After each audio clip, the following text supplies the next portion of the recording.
जिन्दगी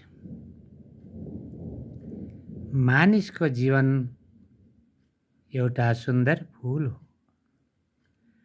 मानिसको जीवन एउटा सुन्दर फूल हो। प्रेम त्यसैको मधुरस हो जीवन अनुभवको सङ्गालो हो। परिस्थिति त्यसैको उपज हो। परिस्थिति त्यसैको उपज हो। खानु सुत्नु जिउनु मात्र त होइन नि जिन्दगी। खानु सुत्नु जिउनु मात्र त होइन नि जिन्दगी। सङ्घर्षशील हुनु पनि जिउँदो हुनुको प्रमाण हो। सङ्घर्षशील हुनु पनि जिउँदो हुनुको प्रमाण हो। जीवन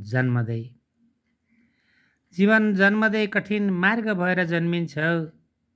बुझिराख जिउनी मार्ग त झन् जटिल अनि घुमाउरा छन्।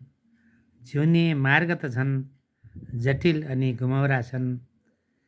घृणा क्रोध रूपी तिखा काँडाले जीवन रूपी चक्कामा प्वाल पार्न सक्छ। घृणा अनि क्रोध रूपी तिखा काँडाले जीवन रूपी चक्कामा प्वाल पार्न सक्छन्। यात्रा बिचमै टुङ्गिन वा रुमल लिन सक्छ। यात्रा बिचमै टुङ्गिन वा रुम लिन सक्छ। असल अनि कुशल चालकले नै गन्तव्यमा पुर्याउन सक्छ। हो मानवीय सुन्दर पक्षलाई हामीले निखार्नै सक्नुपर्छ। हो मानवीय सुन्दर पक्षलाई हामीले निखार्नै सक्नुपर्छ। मानवलाई नै सुधार्ने हो। वनका काँडालाई कहाँ तिखारिरहनुपर्छ र वनका काँडालाई कहाँ तिखारिरहनुपर्छ र। धन्यवाद।